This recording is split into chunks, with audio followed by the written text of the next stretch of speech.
जय मां सरस्वती वीणा दायिनी। आपको सादर प्रणाम। नमस्कार मित्रों, मैं हनुमान सोनी। आप देख रहे हैं एचपीएस एजुटेक चैनल। इस पर आपका तहे दिल से स्वागत करता हूं। साथियों, एक नई जानकारी मैं आपके सामने रख रहा हूं।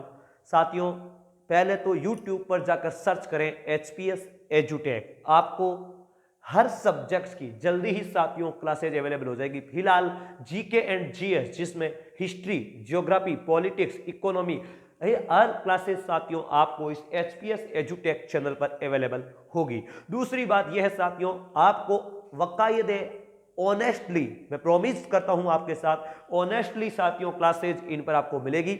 आप ऑफलाइन ऑनलाइन जो भी कोचिंग की हुई होगी, आप एक बार परख कीजिएगा, फिर इस भाई पर भरोसा कीजिएगा।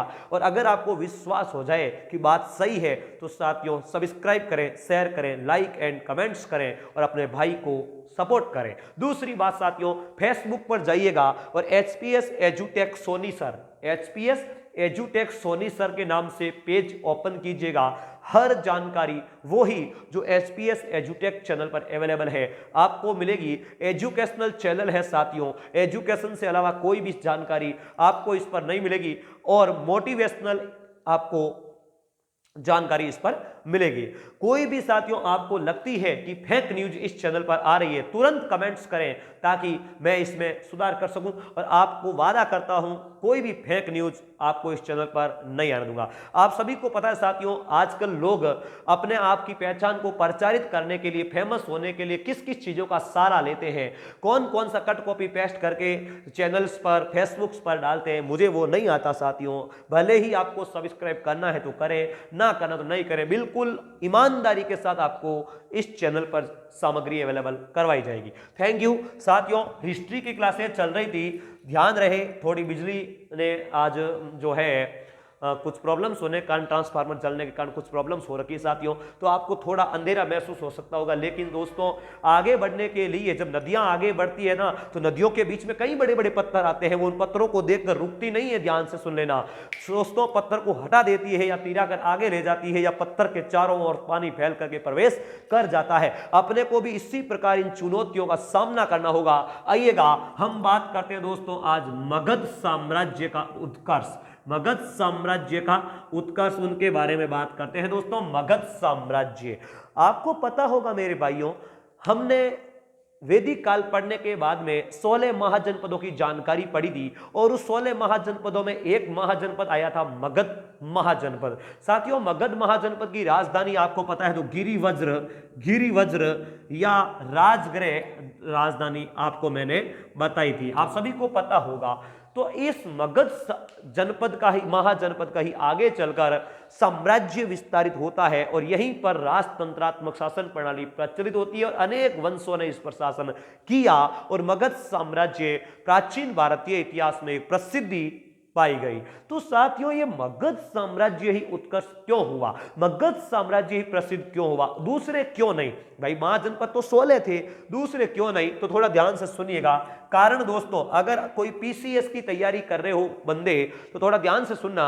मगध साम्राज्य ही उद्भव क्यों हुआ, तो इसके पीछे कई कारण। सबसे पहले तो आपको पता है साथियों, उत्तर वैदिक काल में लौह खनिज की प्राप्ति हो गई थी। लौह खनिज की प्राप्ति हो गई थी साथियों। आपको पता है गंगा यमुना दोआब उत्तर प्रदेश बिहार वाले बेल्ट में, उत्तर प्रदेश के अतरंजी खेड़ा एटा जिले में जो गांव स्थित है, वहां पर 1050 के लगभग लोहे की प्राप्ति हो जाती है। तो लोहा दोस्तों इस बेल्ट में भरपूर मात्रा में मिलने के कारण क्या हुआ था, लोह के कारण कृषि के औजार बनने शुरू हो गए, हथियारों का निर्माण हो गया, अस्त्र शस्त्रों का निर्माण हो गया, जिससे साम्राज्य के पास सामरिक शक्ति आ गई थी। पहला कारण ये। दूसरा कारण साथियों दोस्तों, सामरिक महत्व। सामरिक महत्व वो कैसे साथियों, तो ध्यान से सुनना।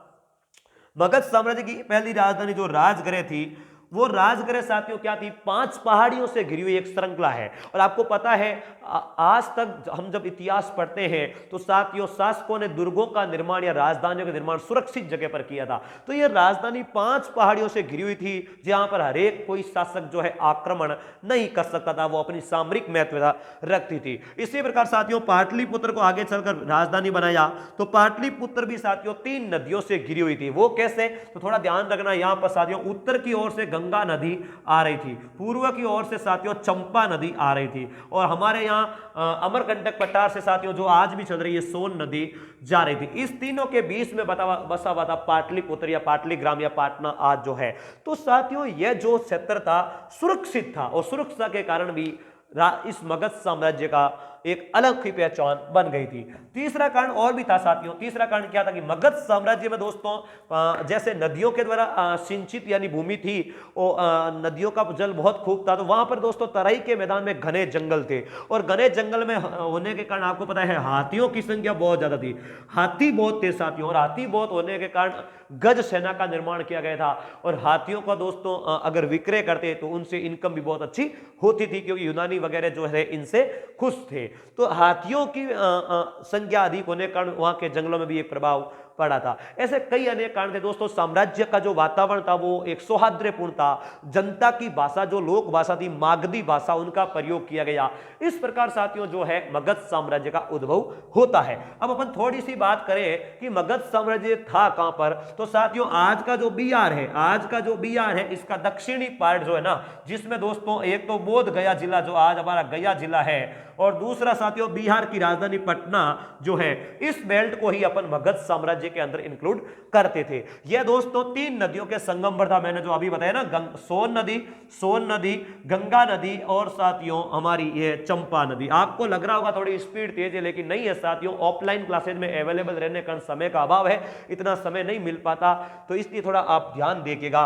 गंगा नदी, चंपा नदी, सोन नदी, इन तीनों के बीच में फैला हुआ था मगध साम्राज्य, और दक्षिण में साथियों विंध्याचल पर्वत तक। हालांकि साथियों भी नंद वंश के शासकों ने इसको आगे बढ़ा दिया था, तो थोड़ी इसके बारे में भी अपनी जानकारी रखिएगा। यह था हमारा मगध साम्राज्य। अब देखो दोस्तों मगध साम्राज्य का उल्लेख जो है वेदों में भी मिलता है। अथर्ववेद में मगध साम्राज्य की जानकारी मिलती है, तो वेदों में भी मगध साम्राज्य की जानकारी मिलती है। दूसरी बात दोस्तों ध्यान से सुना, महाभारत और रामायण महाकाव्य की बात करें तो बताया जाता है कि मगध साम्राज्य पर सबसे पहले किस वंश ने शासन किया था? बृहद्रथ वंश ने शासन किया था, बृहद्रथ वंश ने शासन किया था। लेकिन साथियों आज के परिप्रेक्ष्य में देखा जाए तो मगध साम्राज्य पर सबसे पहले शासन आता है हर्यंक वंश का। हर्यंक वंश का शासन आता है। हर्यंक वंश का शासन काल होता है 544 से लेकर 412 ईसा पूर्व होता है। साथियों ये ईसा पूर्व लिखा हुआ क्योंकि यहां पर शासन देखो उल्टा है, 544 से 412 है, इसका मतलब ईसा पूर्व यानी कि before Christ, birth of the before Christ जो है वो है साथियों, ध्यान रखना। हर्यंक वंश के बाद में शिशु नाग वंश आता है, शिशु नाग वंश के बाद में हमारा नंद वंश आता है, इसके बाद में मौर्य साम्राज्य आएगा। तो साथियों ये जो है कंटिन्यूअसली राजतंत्रात्मक शासन चलता है। तो हम सबसे पहले बात कर लेते हैं थोड़ी सी हमारी इसकी मगध साम्राज्य की। ध्यान से सुनना, सबसे पहले बृहद्रथ वंश, अगर आपको क्रम अनुसार पूछ ले ऑप्शन में बृहद्रथ वंश हो तो वही करना है। फिर साथियों सबसे पहले हर्यंक वंश आता है। हर्यंक वंश 544 से 412 ईसा पूर्व में होता है। मुख्य रूप से साथियों इनमें 3 राजा है, बाकी तो कई छोटे मोटे अन्य कपड़े है ही है। तो ध्यान से सुनना साथियों, भगवान की दया है, देखिएगा लाइट भी आ चुकी है साथियों। चलिएगा अब बात करते हैं साथियों, सबसे पहले यहां पर होता है बिंबिसार शासक। हर्यंक वंश का पहला राजा कौन था? बिंबिसार था साथियों। अब देखना बिंबिसार जो है ना, बिंबिसार था साथियों। अब देखना बिंबिसार जो है वो हर्यक वंश के संस्थापक माने जाते हैं। इनके पिता का नाम था राजा भट्टिय। क्या नाम था दोस्तों? राजा भट्टिय नाम था। 14 वर्ष की आयु में साथियों इस पिता भट्टिय ने बिंबिसार को शासक बना दिया था, बताया जाता है बृहद्रथ की हत्या करके। लेकिन ध्यान रखना साथियों, बिंबिसार जो है ये हर्यक वंश के संस्थापक माने जाते हैं। इनके दोस्तों 2 अन्य नामों से जाना जाता है। एक तो क्षेत्रोजस, इनको साथियों क्षेत्रोजस भी कहते हैं, इन्हीं को कहते हैं श्रेणिक। थोड़ा ध्यान से सुनना मेरे भाइयों, समय का अभाव होते हुए भी आपके सामने हर जानकारी अवेलेबल करवाऊंगा, क्योंकि हमने वादा किया था जिस समय स्टार्ट किया था कि ऑफलाइन से भी बढ़कर आपको बेहतर फीचर्स यहां पर अवेलेबल करवाई जाएगी, थोड़ा भरोसा रखिएगा। तो साथियों क्षेत्रोजस श्रेणी के इसी कहते हैं। यह साथियों ध्यान रखना बौद्ध धर्म का और जैन धर्म दोनों का अनुयायी था, क्योंकि यह महात्मा बुद्ध और महावीर स्वामी के समकालीन था। यह भी थोड़ा ध्यान रखिएगा। हम साथियों होता क्या है, बिंबिसार के राजधानी जो बनी थी वो पहले राजधानी गिरिवज्र रही थी, फिर बाद में साथियों उसकी राजधानी बन गई थी राजगृह। पहले तो राजधानी गिरिवज्र रही थी, इसने राजधानी राजगृह बनाई। कैसे बनाई साथियों? इसके शासनकाल में दो प्रसिद्ध व्यक्ति थे।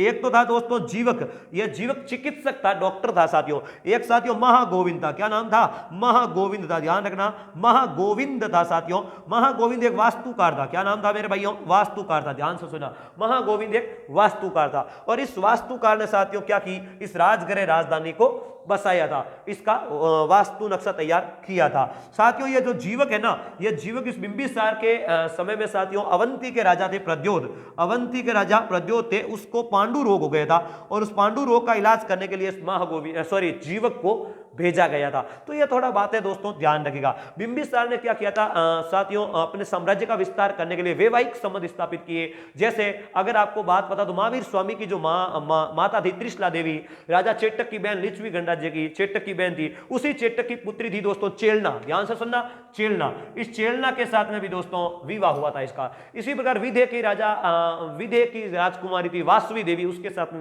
विवाह किया था।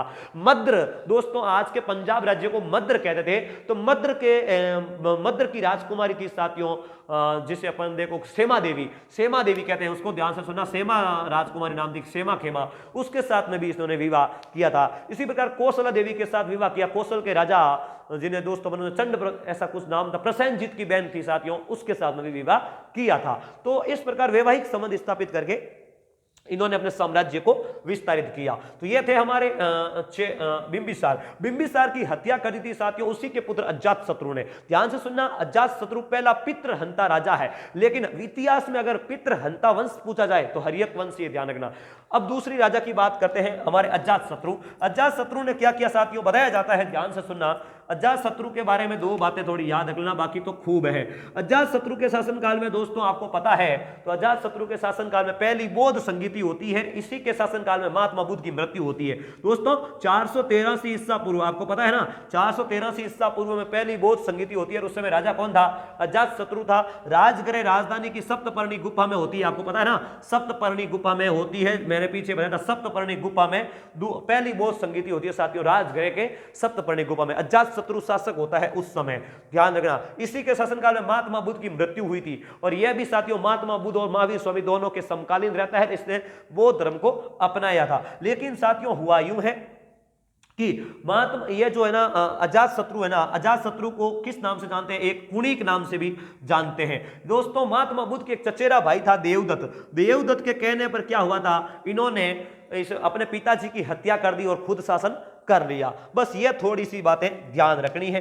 अब दोस्तों आगे चलते हैं, तो तीसरा राजा आता है और ध्यान रखना साथियों, ये अजातशत्रु ने ही गंगा व सोन नदी के किनारे पाटलिपुत्र नगर की स्थापना की, पाटलिपुत्र नगर बसाया और पाटलिपुत्र नगर को जल दुर्ग के माध्यम से किलेबंदी की साथियों, ये अजातशत्रु ही था। लेकिन आगे चलकर साथियों उदयन आता है और उदयन ने क्या किया था? इस नगर को राजधानी के रूप में बदल दिया। कौन से नगर को?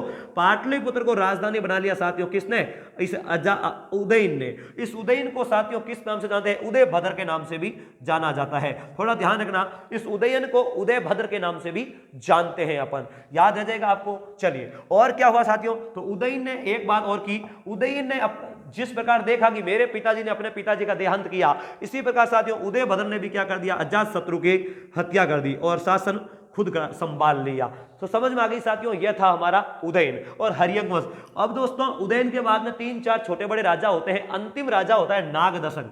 ध्यान से सुनना, हर्यक वंश का अंतिम राजा होता है नागदशक और नागदशक की हत्या कौन करता है? उसी का एक अमात्य, अमात्य कहते हैं साथियों मंत्री को। ध्यान रखना, इस नागदशक या हर्यक वंश का अंतिम राजा है नागदशक का साथियों अमात्य, अमात्य का मतलब मंत्री और अमात्य था साथियों शिशुनाग। क्या नाम था मेरे भाइयों? शिशुनाग था। और शिशुनाग ने क्या किया साथियों? नागवंश यानी शिशु नागवंश की स्थापना की। आगे चलकर इस अमात्य ने नागदशक की हत्या कर दी थी और शिशु नागवंश की स्थापना की थी कब? 412 ईसा पूर्व में, जो कि 344 ईसा पूर्व तक चलता है। शिशु नाग ने दोस्तों क्या हुआ था, देखना ध्यान से सुनना। शिशु नाग अब आगे चलकर नागवंश की स्थापना करेगा। यह बनारस का गवर्नर भी था। देखना शिशु नाग दोस्तों, शिशु नागवंश, शिशुनाग वंश, ये दोस्तों 412 से 344 ईसा पूर्व तक चलता है। ध्यान से सुनना मेरे भाइयों, अच्छी तरीके से समझना। अगर थोड़ी आवाज ज्यादा लग रही हो तो 2 बार देख लेना। शिशुनाग ने उस नाग दशक अंतिम हर्यक वंश के राजा की हत्या करके शिशुनाग वंश की स्थापना की थी। अब साथियों उसको पता है कि मैंने हत्या कर दी, क्योंकि ये मंत्री था उसका, उसने हत्या कर दी, तो साथियों उसने सोचा कि विद्रोह हो जाएगा, तो उसने 2 राजधानियां बनाई। एक राजधानी बनाई राजगृह को और एक राजधानी बना ली साथियों वैशाली को। अब ध्यान से सुनना, मगध की 4 राजधानियां बन चुकी है, गिरि वज्र, राजगृह, पाटलिपुत्र और वैशाली, क्रम भी ध्यान रखना साथियों। इसने 2 राजधानियां बनाई थी, यह भी आप थोड़ा ध्यान रखिएगा। शिशुनाग दोस्तों जो है शिशुनाग का उत्तराधिकारी होता है कालाशोक। कालाशोक जो है ना मेरे भाइयों, कालाशोक ध्यान से सुना, कालाशोक शिशुनाग का उत्तराधिकारी होता है। शिशुनाग का उत्तराधिकारी होता है कालाशोक। और कालाशोक के समय आपको पता है दूसरी बौद्ध संगीति हुई थी साथियों, कहां पर? वैशाली राजधानी है तो वैशाली में ही होगी, तो दूसरी राजधानी साथियों बौद्ध संगीति हुई थी वैशाली में। और इस समय यह शिशुनाग वंश का राजा कालाशोक था, 313 ईसा पूर्व में होती है साथियों। ये जो शिशुनाग जो थे आगे चलकर जैन धर्म के अनुयायी हो जाते हैं। कालाशोक हालांकि बौद्ध धर्म का भी था, उदयन भी आगे चलकर जैन धर्म का अनुयायी हो जाता है। तो ये तो साथियों कालाशोक के बारे में। कालाशोक को इतिहास में दोस्तों क्या किस नाम से जानते हैं आपको पता है? अग्रभोज के नाम से, काकवर्ण के नाम से जानते हैं साथियों। कालाशोक को काकवर्ण के नाम से जानते हैं। काकवर्ण किसको कहते हैं? कालाशोक को कहते हैं। तो ये तो हुई इसके बारे में बात। अब साथियों कालाशोक के 2-3 छोटे मोटे उत्तराधिकारी होते हैं। अंतिम राजा होता है दोस्तों नंदीवर्धन। क्या नाम है? ध्यान से सुन लेना, वापस बोल रहा हूं साथियों। हमारे ये जो शिशुनाग वंश है इसका अंतिम राजा होता है हमारा नंदीवर्धन। नंदीवर्धन की हत्या करके साथियों नंद वंश की स्थापना होती है। नंद वंश की स्थापना होती है। तो हम तीसरा आगे वंश की बात कर रहे हैं, नंद वंश। ध्यान से सुनना साथियों, नंद वंश। नंद वंश जो है साथियों ये होता है 344 से 322, कहीं पर 21 भी मिल सकता है, डरने की बात नहीं है, ईसा पूर्व की बात कर रहा हूं। तो साथियों शिशुनाग वंश के अंतिम राजा नंदीवर्धन या महानंदी, नंदीवर्धन या महानंदी की हत्या करता है कौन? महापद्मनंद। ध्यान से सुनना, महापद्मनंद हत्या करता है। और महापद्मनंद ने दोस्तों इसकी हत्या करके नंद वंश की स्थापना कर दी थी। नंद वंश की स्थापना हुई। अब जो नंद वंश में दोस्तों कितने शासक हुए? कुल 9 राजा हुए। 9 राजा हुए जिसको 9 नंद कहते हैं साथियों। पहली बार उत्तरी भारत का साम्राज्य निर्माता जो है इसी नंद वंश को माना जाता है। और भाइयों याद रखना, नंद वंश में टोटल 9 राजा हुए, लेकिन आपको छोटा सा ध्यान रखना, इस राजा को जो है ना उपाधि दी जाती है एकराट। एकराट यानी एक ही सम्राट, एक ही सम्राट। दूसरी साथियों उपाधि है सर्व सत्रांतक। सर्व सत्रांतक यानी क्षत्रियों का सत्रांतक। सर्व सत्रांतक यानी क्षत्रियों का नाश करने वाला। और आपको पता है दोस्तों ब्राह्मण धर्म का खंडन पहले ही हो गया था, क्षत्रियों का नाश करने वाला ये हो गया। तो आप समझ रहे होंगे ये दोस्तों क्षत्रिय नहीं था तो कोई न कोई अन्य वर्ण का था। तो साथियों इसे नाई माना जाता है। ध्यान रखना, नंद वंश को निम्न वर्ण के माने जाते हैं, निम्न वर्ण के माने जाते हैं, यह भी थोड़ा ध्यान रखना। नंद वंश दोस्तों शक्तिशाली राजवंश था। ध्यान रहे साथियों, इसी के पास में बहुत भयानक सेना थी, तो इसको भयानक सेना का स्वामी उग्रसेन कहा गया था। उग्रसेन कहा गया था। चलिए दोस्तों ये तो होता है महापद्मनंद। पहली बार विंध्याचल पर्वत को पार किया साम्राज्य में महापद्मनंद ने। इनके समय दोस्तों अच्छे हथियारों का निर्माण हो जाता है, जैसे रथ मुसल वगैरह, ध्यान रखना।